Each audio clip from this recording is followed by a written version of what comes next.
So this week, Ather's co-founder Tarun Mehta took to X to announce the launch of their flagship electric scooter, the 450X, in Nepal. And to do this, they partnered with a local company, Vaidya Energy, to set up an experience center in Kathmandu by November. And the way that this is going to work out, this partnership, is that Ather is the one that's exporting the scooters. Of course, they're the ones manufacturing them, but then in terms of sales and also after-sales service, that's all going to be handled by Vaidya Energy in Nepal. Now, the interesting comparison to make here is that Bhavish Aggarwal actually announced Ola Electric's plans to launch their own scooters in Nepal as well. This was September of 2022. There was this expo, a lot of fanfare. A big video was released on Ola Electric's channel, and they were going to be opening up bookings very soon, they said, in partnership with CG Motors, which was going to act as a local distributor in the country.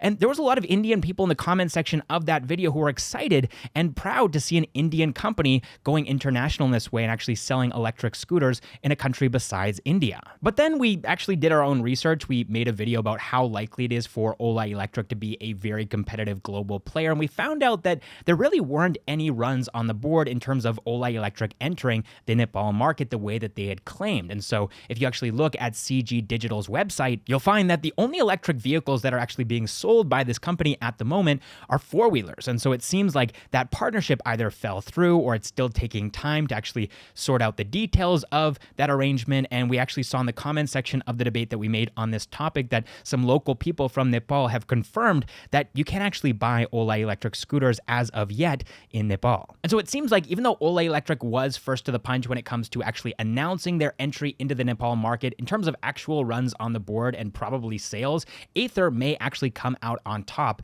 in this battle for the Nepal market. And having that early mover advantage in a new market like Nepal and such a nascent market is actually going to be a huge advantage to them going forward. Now, to actually enter this market and also enter other international markets, Ather last week actually raised $108 million.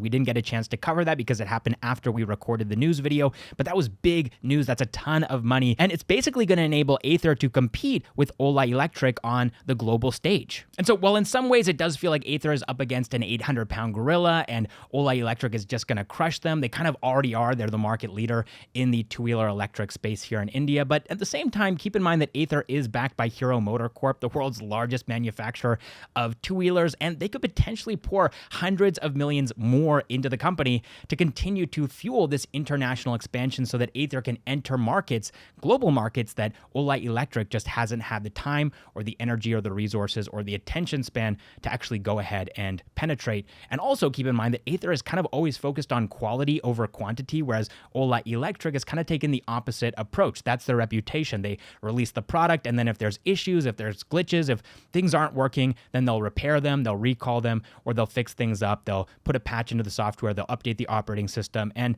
that's a totally different model from the one that Ather has been following historically. And so they have that reputation. People actually trust that company, whereas Ola Electric still hasn't really been able to achieve that same level of trust. And so I guess what I would say here is that it's not over for Ather. They still have a chance of actually being a sizable competitor in this market. I don't think they'll necessarily ever be the market leader. Ola Electric seems to have that position pinned down, at least for the time being, but they're definitely going to be a thorn in Ola Electric's side for the foreseeable future. But anyway, speaking of Ola Electric, and more specifically Bhavish Aggarwal, he's actually raised $24 million in debt funding for his AI company, which so far hasn't released anything up until now. So he's raised these funds from Matrix Partners, but it seems like this is just the start of a larger round, which is probably going to receive investment of up to $100 million in the coming weeks and potentially months. And Ntracker seems to have the inside scoop on this story, so it seems like Bhavish Aggarwal is in talks with a number of companies based in India and also in the United States to potentially acquire them. These are mainly AI companies, and so it seems like he and this new company that he started back in April of 2023 are really focused on artificial intelligence. The company, of course, is called Grutram Sai Designs, and they're going to be helping to develop and support operations for Ola Electric as it pertains to artificial intelligence. And it's hard to say what that's actually going to look like, the specifics of the operations of this company, because it's so early on. They might be developing AI models, for example. They've also been talking about creating silicon chips and also developing cloud infrastructure as well. All right, next up in the news, this is a pretty big one. Great Learning, which was acquired for $600 million by Byju's. Well, they don't want to be a part of Byju's anymore, and they're reportedly in talks to buy the company back. As we all know, Byju's is in a pretty tough spot right now. They've got some pretty big loans that they need to pay off, and so in order to do that, they're cutting costs to reduce their burn, but at the same time, they're looking at assets within the company that they can sell sell off for money, for liquidity that they can use to pay off their loans. And so the folks over at Great Learning are looking at this situation and they're worried that Byju's might end up selling Great Learning off for parts. And so they're thinking, instead of doing that, why don't you sell it back to us? Now, this hasn't yet been confirmed by Great Learning, so do take it with a grain of salt, but it seems like Great Learning's founders may have actually found some investors who would be willing to help them buy back their company from Byju's. And at the same time, Byju's lenders are a little bit worried that Byju's might actually sell Great Learning for parts. They don't want that to happen because they know that they're going to lose this valuable asset at a much lower price than it's actually worth. And so they're taking measures to protect that asset. They've hired K-Roll, a risk and financial advisory firm, to protect the assets of Great Learning and basically ensure that Byju's doesn't sell it for parts and that they can actually make sure that Great Learning's business continues to function as usual until they can find a suitable buyer for the company. And so this is a bit of speculation on my part, but if those talks were happening, and we're not really sure if they are happening, but this deal would make a lot of sense. Nobody knows Great Learning better than Great Learning, right? And so if they have the capital to acquire their own company back from Byju's, and if K-Roll is open to that and they think that it's a good fit, then I think it would work out. And I'm not sure. It seems like neither one of these parties is really trusting Byju's anymore. The lenders are kind of thinking they might sell the parts, so we need to set up K-Roll, put them in this position to protect Great Learning as an asset. And Great Learning, of course, also is thinking we need to get out of here. We need to reacquire this company and do our own thing again.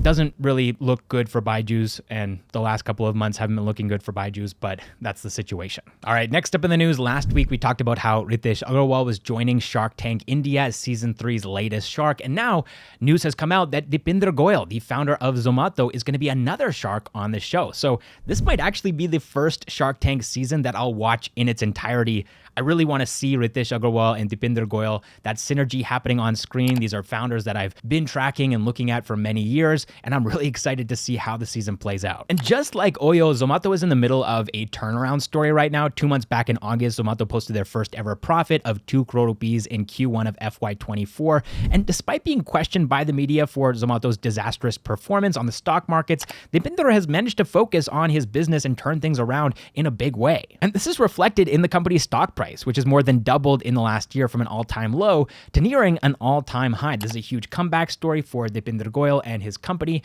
and I can't wait to see him on Shark Tank India. All right, next up in the news, this one is really interesting, but also kind of confusing. So the government of India has come out and responded to the conversation around the retrospective application of 28% GST on real money gambling companies. And they're saying it's not retrospective. This is actually the tax that these companies should have been paying all this time because they're gambling companies. And more specifically, let's look at what Sanjay Malhotra, the revenue secretary, had to say. He said that online betting has always attracted 28% GST, and so these tax notices are not retrospective. However, what's interesting about this in at least a couple of cases is that this actually goes against what the Supreme Court of India has said. So back in 2021 specifically, the Supreme Court of India is calling Dream 11's games of skill and not just a game of chance. In fact, Dream 11 clarifies on their website that they're exempted from the Public Gambling Act 1867. So if the Supreme Court of India is calling Dream 11's games of skill, then why would they be obligated to pay the tax of a gambling company? Well, I guess we're just gonna have to wait and see what actually happens here. The outcome has not yet been decided. Dream 11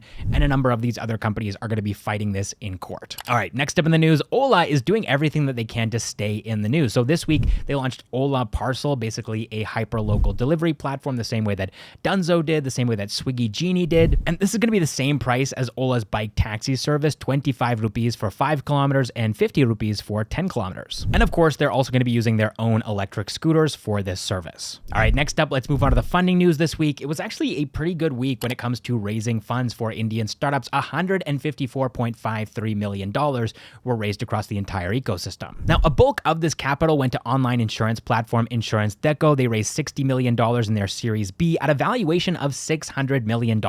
Next, we have Onsurity, a health tech platform that sells companies' healthcare plans, including doctor consultations, fitness memberships, and insurance for their employees. They raised $24 million in their Series B. And then, of course, we have Crutram Side Designs, which raised $24 million. We talked about that earlier. And that's really all I have for you guys this week. Thank you so much for watching, and I will see you in the next one.